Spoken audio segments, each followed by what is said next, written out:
7 বছর পর দেশে ফিরেছে তালুকদার বাড়ির বড় সন্তান আদ্রিয়ান রেদওয়ান। বাবার বন্ধুর মেয়ের সাথে বিয়ে দেওয়ার কারণে কবুল বলার পর রাগ করে বিদেশে চলে যায়। আজ এত বছর পর বউকে ডিভোর্স দিতে বাড়ি ফিরছে সে। তালুকদার বাড়ি আজ জাঁকজমকপূর্ণ করে সাজানো রয়েছে। রঙিন মরিচা বাতি আর সাজসজ্জার পুরাতন জমিদার বাড়ি আজ নতুন রূপ ধারণ করেছে। তালুকদার বাড়ির বড় সন্তান পড়াশোনা শেষ করে ডক্টর হয়ে বাড়ি ফিরছে। এইটুকু আয়োজন অবশ্যই করার প্রয়োজন ছিল, তবে বাড়ির বাইরের আর ভেতরের পরিবেশটা সম্পূর্ণ অন্যরকম।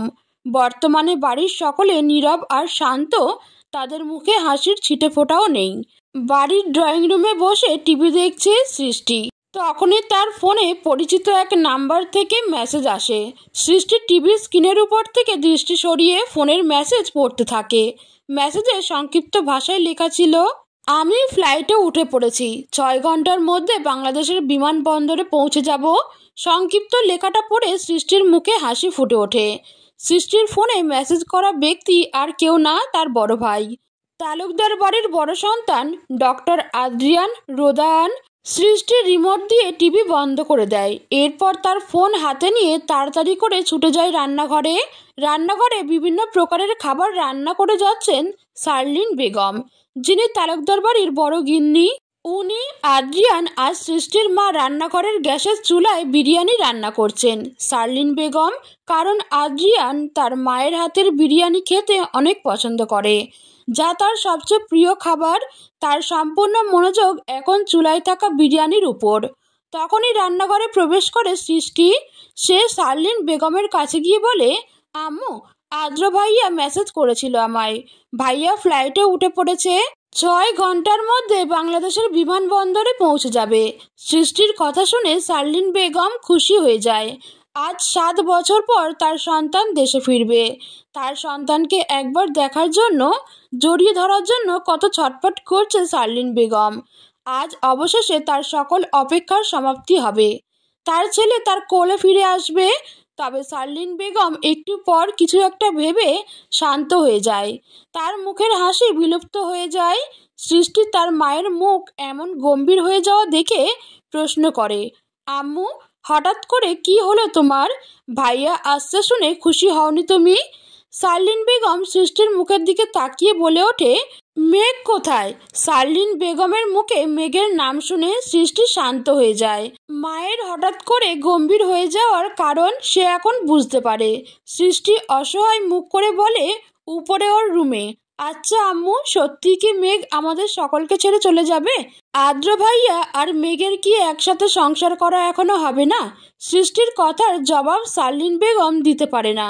সে শুধু ছোট করে বলে, ভাগ্যে যা লেখা আছে তাই হবে। শার্লিন বেগম আর কোনো কথা বলে না। বিরিয়ানি রান্না করে রুমে ফিরে আসে।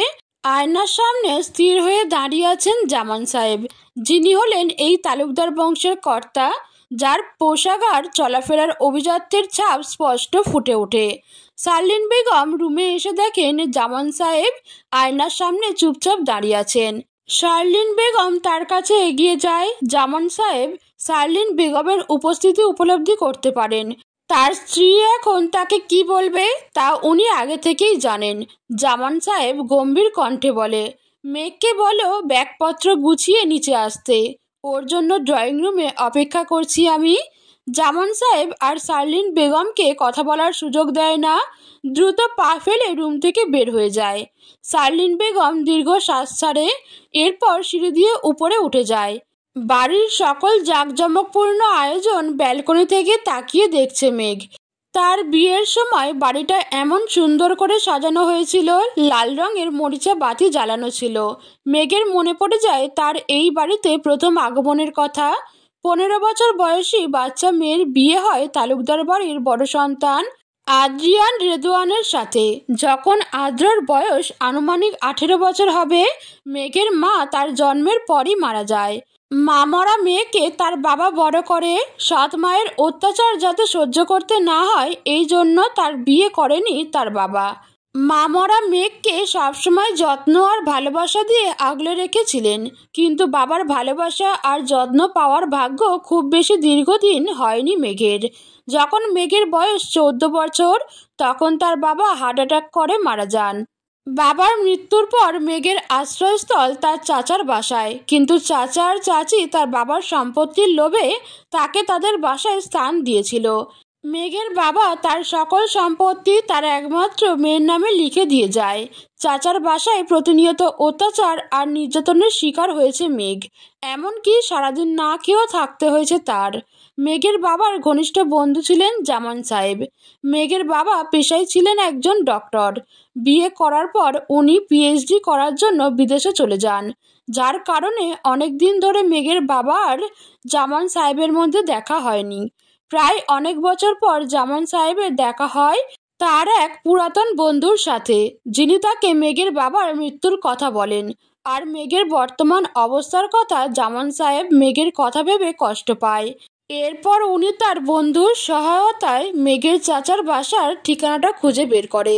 মেঘকে তার সাথে নিয়ে আসতে চান উনি, কিন্তু তার লোভী চাচা চাচি তাকে দিতে চায় না। কিন্তু জামান সাহেব তার ক্ষমতা ব্যবহার করে মেঘকে তাদের কাছ থেকে নিয়ে আসে। তবে মেঘের চাচা চাচি থেমে থাকে না, তারা থানায় মামলা করে জামান সাহেবের বিরুদ্ধে। যেহেতু জামান সাহেব মেঘের রক্তের সম্পর্কের কেউ ছিল না, তাই পুলিশ মেঘকে তার চাচা চাচির কাছে ফেরত দিতে বলে, যার কারণে বাধ্য হয়ে জামান সাহেব মেঘের সাথে তার বড় ছেলে আদ্রিয়ানের বিয়ে দেয়। কিন্তু আদ্রিয়ান এই বিয়ে করতে চায়নি, তবে বাবার সিদ্ধান্তের বিপক্ষে যাওয়া তার দ্বারা সম্ভব ছিল না, যার ফলে বিয়ের দিন কবুল বলে আদ্রিয়ান পড়াশোনার অজুহাত দিয়ে বিদেশে চলে যায়। আজ 7 বছর পর আদ্র বাড়ি ফিরে আসছে, তবে তার একটাই শর্ত, মেঘ এই বাড়িতে থাকবে না। সে বাড়ি ফেরার পর যেন মেঘকে না দেখে। ব্যালকনিতে দাঁড়িয়ে অতীতের স্মৃতিচারণ করছিল মেঘ। অল্প কিছু সময় পর রুমে ফিরে আসে। এইটা তার রুম নয়, বরং আদ্রর রুম। আদ্র বিদেশ যাওয়ার পর থেকে সেই রুমেই থাকে। আদ্রকে কখনো সরাসরি দেখে নাই মেঘ। 7 বছর আগে বিয়ের আসরে কবুল বলার সময় দূর থেকে একবার দেখেছিল, ওই শেষবার আর দেখেনি। তবে আদ্রর রুমে বড় ফ্রেমে বাঁধানো তার একটা ছবি আছে। মেঘ সেই ছবির কাছে যায়, কয়েক মুহূর্ত অপলক দৃষ্টিতে তাকিয়ে থাকে, এরপর চোখ সরিয়ে নেয়, শান্ত স্বরে বলে, মিস্টার আদ্রিয়ান রেদওয়ান, চলে যাচ্ছি আমি। তবে যাওয়ার আগে শুধু একটাই চাওয়া, আপনার সাথে এই জীবনে আমার আর দেখা না হোক। কিছু মানুষ ভাগ্যে থাকে, তবে জীবনে না। আজ থেকে বিয়ের সকল বন্ধন থেকে মুক্তি দিলাম আপনাকে।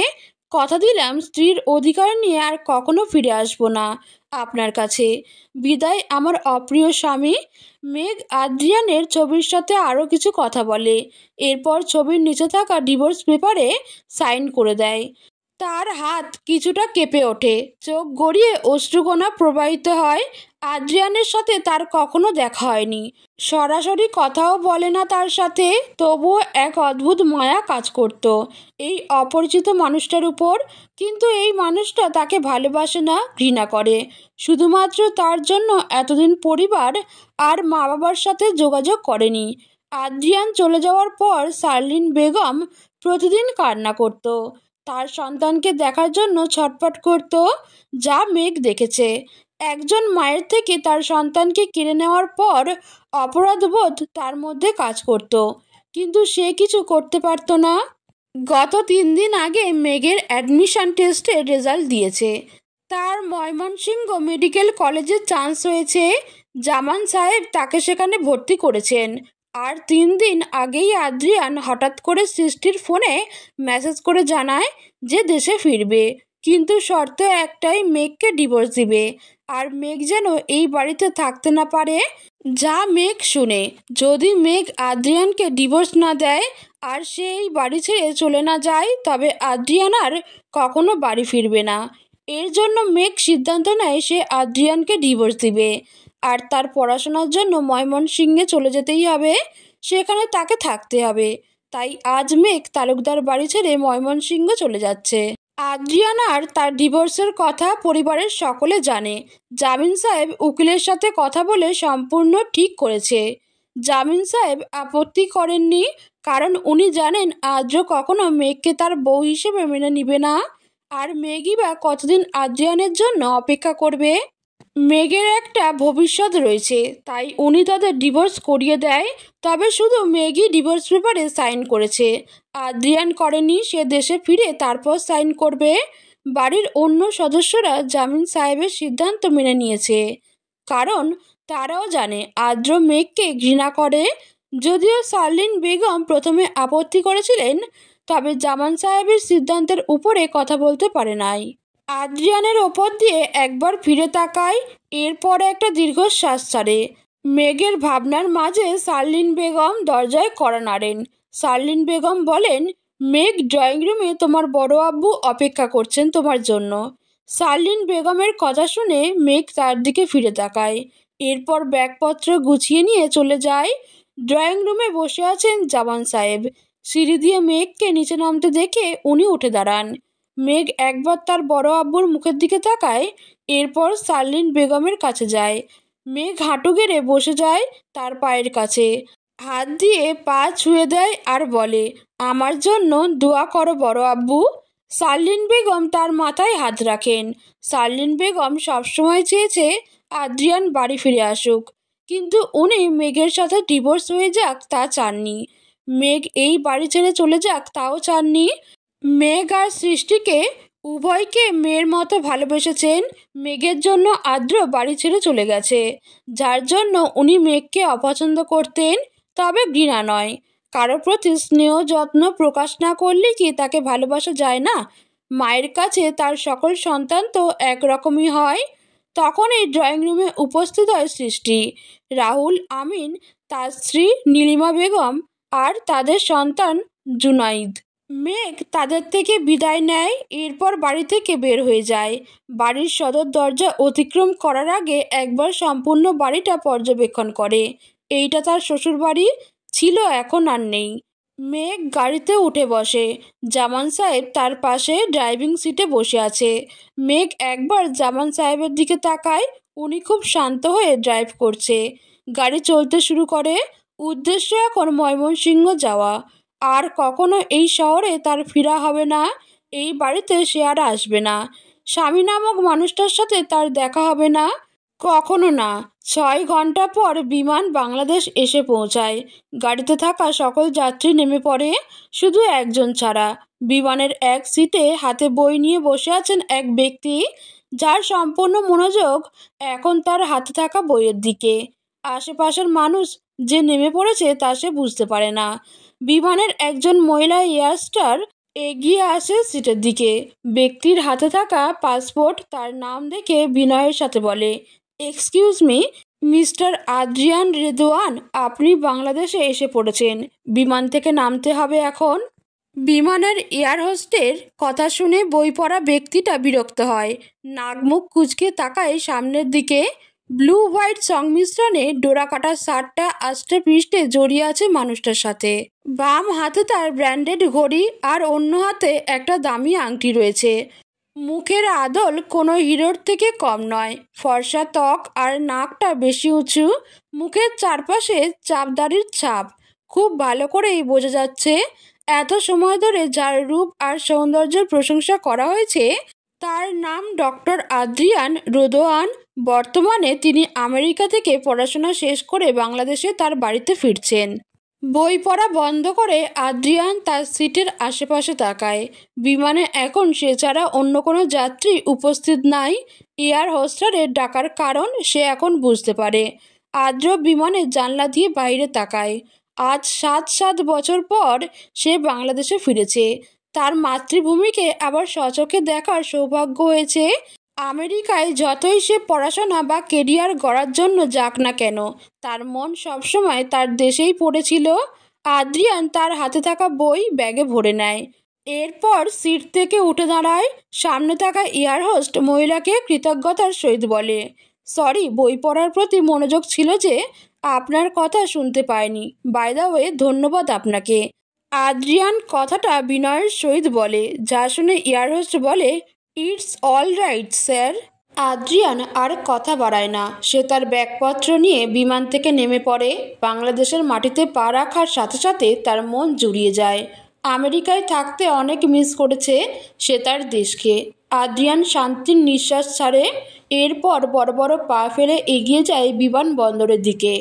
বিমানবন্দর থেকে আদ্রকে রিসিভ করার জন্য তালুকদার বাড়ি থেকে রাহুল, আমিন আর সন্তান জুনাইদ জামান সাহেব মেঘকে নিয়ে ময়মনসিংহে গিয়েছেন, যার কারণে উনি আসতে পারেননি। জুনাইদ প্রায় 1 ঘন্টা ধরে বিমানবন্দরের গেটের দিকে তাকিয়ে আছে। মূলত সে আদ্রকে দেখার চেষ্টা করছে, কখন আদ্র আসবে আর সে তার কাছে যাবে। রাহুল আমিনের 2 সন্তান জুনাইদ আর জেবা। জেবা তালুকদার বাড়ির বড় মেয়ে। 3 বছর আগে তার বিয়ে হয়ে গেছে। জেবা এখন তার স্বামী আর সন্তান নিয়ে লন্ডনে বসবাস করছে। আর জুনাইদ তার ছোট, ওর বয়স 12 বছর, তালুকদার বাড়ির সবচেয়ে ছোট সদস্য আর সকলের ভীষণ আদরের। বিমানবন্দরের গেইটে আদ্রিয়ানকে দেখে জুনাইদ খুশিতে চিৎকার দিয়ে উঠে বলে, আব্বু, আদ্র ভাইয়া এসে পড়েছে, ওই দেখো আদ্র ভাইয়া। জুনাইদের চিৎকার শুনে রাহুল আমিন বিমানবন্দরের গেটের দিকে তাকায়। সত্যি আদ্রিয়ান এসেছে। যদিও 7 বছর আগের মানুষটা আর এখনকার মানুষটার মধ্যে বিশাল তফাৎ রয়েছে। আদ্রিয়ান এখন 25 বছর বয়সের যুবক। তার বডি আর ফিটনেস আগের তুলনায় অনেক বেটার হয়েছে। চোখে তার কালো ফ্রেমের সাদা চশমা, চেহারায় ডক্টর ডক্টর ভাব চলে এসেছে তার। রাহুল আমিন আর জুনাইদ এগিয়ে যায় আদ্রিয়ানের কাছে। আদ্রিয়ান গেট দিয়ে ঢোকার সময় দূরে বসে থাকা রাহুল আমিনকে দেখতে পায়। আদ্রিয়ানও তার চাচার কাছে এগিয়ে যায়। তবে রাহুল আমিনের কাছে জুনাইদ আদ্রিয়ানের কাছে পৌঁছাতে সক্ষম হয়। ও গিয়েই আদ্রর কোমর জড়িয়ে ধরে আর বাচ্চা সুলভ কণ্ঠে বলে, আদ্র ভাইয়া, তুমি এসে পড়েছ? তবে এত দেরি করলে কেন? গত 1 ঘন্টা যাবৎ তোমার জন্য অপেক্ষা করছি। আদ্রিয়ান জুনাইদের কথা শুনে হাসে। এরপর ওর মাথায় হাত দিয়ে বলে, সরি জুনাইদ, তোমাকে এতক্ষণ অপেক্ষা করিয়েছি বলে বিমান বাংলাদেশে আসতে দেরি করেছে, যার জন্য লেট হয়ে গেছে। আদ্রিয়ানের কথা শেষ হতেই জুনাইদ প্রশ্ন করে ওঠে, আদ্র ভাইয়া, আমেরিকা থেকে কি তুমি আমার জন্য চকলেট আর খেলনা নিয়ে এসেছো? আমার কিন্তু অনেক খেলনা চাই। আদ্রিয়ান সম্মতি জানিয়ে বলে, অবশ্যই নিয়ে এসেছি। বাড়ি যাই, এরপর সব দিব। আদ্রিয়ান জুনাইদের সাথে কথা বলা শেষ করে রাহুল আমিনের সাথে টুকটাক কথা বলে। আদ্রিয়ান আশেপাশে তাকায়। তাদের সাথে জামান সাহেবকে না দেখে বলে, আব্বু আসেনি তোমাদের সাথে? জামান সাহেবের ময়মনসিংহ যাওয়ার কথা। রাহুল আমিন বলে, না। রাহুল আমিন বলে, ব্যবসার জরুরি প্রয়োজনে তোমার আব্বুকে দূরে যেতে হয়েছে। তবে আজকের মধ্যেই ভাইজান বাড়ি ফিরে আসবে রাতে, তোমার সাথে অবশ্যই দেখা করবেন। ওকে। আদ্রিয়ান আর কথা বাড়ায় না। রাহুল আমিন আর জুনাইদের সাথে গাড়িতে উঠে বসে। আর অন্যদিকে মেঘ আর জামান সাহেব গাড়ি করে ময়মনসিংহে যাচ্ছে। রাস্তায় প্রায় শেষের দিকে। 5 মিনিট পর তারা বাসায় পৌঁছে যাবে। মেঘ গাড়ির মধ্যে বসে আছে। তার পাশে ড্রাইভিং সিটে বসে আছে গাড়ি ড্রাইভ করা জামান সাহেব। বাড়িতে এত ড্রাইভার থাকার পরও জামান সাহেব নিজে ড্রাইভ করে মেঘকে ময়মনসিংহে পৌঁছে দেয়। মেঘ জামান সাহেবের দিকে তাকায়। জামান সাহেব বেশ শান্ত হয়ে ড্রাইভ করে যাচ্ছে। তবে মেঘ জানে তার বড় আব্বুর মনে আজ কত কষ্ট। এই গভীর চেহারার আড়ালে লুকিয়ে থাকা কোমল হৃদয়ের অধিকারী মানুষটাকে মেঘ চিনে। ছোটবেলা বাবার মৃত্যুর পর থেকে তার বড় আব্বু তাকে বাবার ভালোবাসা দিয়েছে, স্নেহ, মমতা আর যত্ন দিয়ে আগলে রেখেছে। সৃষ্টি আর মেঘ এই 2 জন মানুষ জামান সাহেবের কাছে কখনো আলাদা ছিল না। 2 জনই তার মেয়ে, বরং সৃষ্টির চেয়ে মেঘকে উনি বেশি আগলে রেখেছেন। বন্ধুর মেয়ে বলে না, নিজের মেয়ে বলে। আদ্রিয়ানের সাথে বিয়ে দিয়ে মেঘের জীবন উনি নষ্ট করেছেন। এই অপরাধবোধ তার মধ্যে সব সময় কাজ করে। মেঘকে সমাজের সকলে ডিভোর্সি নারী হিসেবে জানবে আজ থেকে। মেঘের গায়ে কলঙ্ক লেগে গেল, যার জন্য দায়ী জামান সাহেব। বাবা হয়ে মেঘের জীবন ধ্বংস করে দিলেন উনি। মেঘ তার বড় আব্বুর মুখের দিকে তাকিয়ে দীর্ঘশ্বাস ছাড়ে। সে জানে তার জামান সাহেব কখনো চায়নি তার আর আদ্রিয়ানের ডিভোর্স হোক। মেঘকে উনি সবসময় তার ঘরের মেয়ে করে রাখতে চেয়েছিলেন। তালুকদার বংশের বড় বউয়ের পরিচয় যেন মেঘ পায়। তার স্বপ্ন দেখেছিলেন, কিন্তু সব শেষ করে দিল আদ্রিয়ান মেঘ আর তার ডিভোর্সের কথা বলে। তালুকদার বাড়িতে আজ থেকে মেঘ ডাকবে না। কথাটা ভেবেই কষ্ট হচ্ছে জামান সাহেবের। আজ তার মেয়ে সারা জীবনের জন্য তার থেকে দূরে সরে যাচ্ছে। মেঘ মনে মনে বলে, সরি বড় আব্বু, তোমাকে কষ্ট দিতে চাইনি আমি, কিন্তু যা সত্যি তা মেনে নিতে হবে। এই বাড়িটা আমার বরং আদ্রিয়ানের। আমাকে ঘৃণা করে একজন মানুষ কেন তার মা বাবার থেকে দূরে থাকবে? বড় আম্মুই আর কত তার ছেলেকে দেখার জন্য চোখের জল ফেলবে। সব দোষ আর ঘৃণার কারণ যেহেতু আমি, তাই আমি না হয় দূরে চলে গেলাম। যে বিয়েটা কখনো মানেনি তার সামনে বউয়ের অধিকার নিয়ে নাই দাঁড়ালাম, মুক্তি দিলাম তাকে সকল বন্ধন থেকে। ভালো থাকুক, নাই হোক অন্য কারো হয়ে। প্রায় 5 মিনিট পর বাসার সামনে গাড়ি এসে থামে। মেঘ গাড়ি থেকে নেমে যায়, সাথে জামান সাহেবও নামেন। জামান সাহেব এগিয়ে আসে মেঘের কাছে। তার হাতে রয়েছে কিছু কাগজপত্র। উনি মেঘের কাগজ এগিয়ে দেন আর বলে, এই নাও মেঘ, এই বাড়ির দলিল। আজ থেকে এই বাড়ির মালিক তুমি। বাড়িটা 5 তলা, সবার উপরের তলায় থাকবে তুমি। অন্য সব তলা ভাড়া দেওয়া হয়েছে, যার থেকে মাসে মাসে টাকা আসবে। আর তোমার বাবার যা জমি ছিল তা কিছু ভাড়া দিয়েছি, আর কিছু বিক্রি করে ব্যাংকে তোমার নামে রেখেছি। এখানে সকল কাগজপত্র রয়েছে। মেঘ কাগজপত্র হাতে নিয়ে চেক করে দেখে, সত্যি এইটা দলিল। জামান সাহেবের কথা মেঘ সম্পূর্ণ শুনে মেঘ বলে, বড় আব্বু, এই বাড়ি আমার নামে কেনার কি দরকার ছিল? আর ব্যাংকের টাকা দিয়ে কি করব আমি? পড়াশোনা বাবদ বেশি খরচ হয় না আমার? জামান সাহেব মেঘের মাথায় হাত রাখে আর যত্ন সহকারে হাত বুলিয়ে দেয়। জামান সাহেব বলে, মেঘ, তোমার বাবার সম্পত্তির উপর তোমার অধিকার রয়েছে। এখন তুমি বড় হয়েছ, সকল টাকার হিসাব রাখার বয়স হয়েছে তোমার। আর মেডিকেলে পড়াশোনা করার জন্য প্রচুর টাকার প্রয়োজন পড়ে। জামান সাহেবের কথায় মেঘ সম্মতি দেয়। এরপর মেঘ জামান সাহেবের থেকে বিদায় নিয়ে বাড়ির ভেতরে চলে যায়। যতক্ষণ মেঘকে দেখা যায় উনি ততক্ষণ অবধি মেঘের দিকে তাকিয়েছিলেন।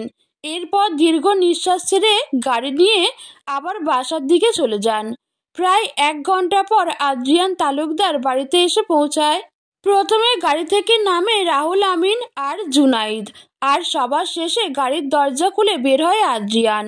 আজ 7 বছর পর সে আবার তালুকদার বাড়ির সামনে দাঁড়িয়ে আছে। তালুকদার বাড়ির সাজসজ্জা আর অভিজাত্য এখন ঠিক আগের মতোই আছে। তালুকদার বাড়ির ভিতরে প্রবেশ করে আদ্রিয়ান। তার সাথে রয়েছে রাহুল আমিন আর জুনাইদ। গাড়ির শব্দ শুনে সৃষ্টি শারলিন বেগমকে ডাক দেয়। শারলিন বেগম এখন রান্নাঘরে রান্না করছিলেন। টেবিলে প্রায় 20 প্রকারের খাবারের আইটেম সাজানো রয়েছে। তবুও শারলিন বেগম আরও রান্না করছেন। সৃষ্টির মুখে আদ্রিয়ান ফিরে আসার কথা শুনে তাড়াহুড়ো করে রান্নাঘর থেকে ড্রয়িং রুমে ছুটে আসেন। শারলিন বেগম বাড়ির সদর দরজার কাছে এগিয়ে যান। তালুকদার বাড়ির সদর দরজায় আদ্রিয়ান দাঁড়িয়ে রয়েছে। শারলিন বেগম আদ্রিয়ানকে দেখে তার কাছে ছুটে যায়। আদ্রিয়ানও তার মাকে দেখে ভীষণ খুশি হয়। আজ প্রায় 7 বছর পর তার মাকে দেখছে। আদ্রিয়ান গিয়ে জড়িয়ে ধরে শারলিন বেগমকে। শারলিন বেগম আদ্রর কপালে চুমো খায়, তার মাথা গাল সব জায়গায় হাত বুলিয়ে দেয়। শারলিন বেগম বলে, এই 7 বছরে কি একবার মায়ের কথা মনে পড়েনি তোর আদু? জানিস তোকে একবার দেখার জন্য কত ছটফট করেছি আমি। মা হয়ে সন্তানকে 7 বছর ধরে না দেখার কি কষ্ট তুই জানিস? আদ্রিয়ান তার মায়ের কথা শুনে হাসে। এরপর বলে, আম্মু, তুমি এখন আমাকে আদু বলে ডাকবে? বিদেশ থেকে পিএইচডি করে এসে যদি 7ম শ্রেণীতে ফেল করা একজনের সাথে তুলনা, তখন কেমন লাগে? আদ্রিয়ান 7 বছর বাড়ি না ফেরার কথা কিছু বলে না, কারণ সে এই খুশির সময় ওই ঘটনা মনে করতে চায় না। শারলিন বেগম আর আদ্রিয়ানকে কিছুই বলে না। সৃষ্টি ছুটে যায় তার ভাইয়ের কাছে। সৃষ্টি বলে, ভাইয়া, আই মিস ইউ টু আমার ছোট বোন। সৃষ্টির সাথে আরও কিছু সময় কথা বলে আদ্রিয়ান। এরপর সকলের থেকে বিদায় নিয়ে সে ফ্রেশ হতে তার রুমে যায়। আদ্রিয়ান তার রুমে প্রবেশ করে। রুমটা তার আগের মতো রয়েছে, সব কিছু পরিপাটি করে সাজানো, খুব যত্ন করে গুছিয়ে রাখা হয়েছে সব। আদ্রিয়ান তার ব্যাগপত্র রেখে ওয়াশরুমে চলে যায়। ওয়াশরুম থেকে ফ্রেশ হয়ে বাইরে বের হয়, তার ব্যাগের সকল জামাকাপড় আলমারিতে রাখতে যায়। আলমারিতে জামাকাপড় রাখা শেষ করে যখন আলমারি বন্ধ করতে যাবে, তখনই একটা ছবি এসে তার পায়ের কাছে পড়ে।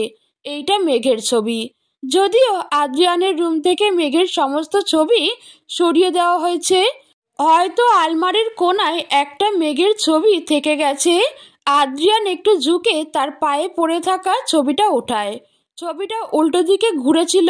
আদ্রিয়ান যখন ছবিটা ঘুরিয়ে দেখে, তখনই সে অবাক হয়ে যায়।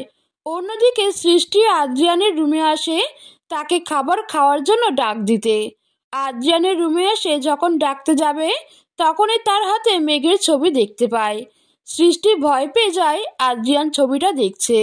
আদ্রিয়ান সামনে তাকিয়ে দেখে সৃষ্টি দাঁড়িয়ে রয়েছে। আদ্রিয়ান গম্ভীর কণ্ঠে বলে, সৃষ্টি, এই ছবি কার?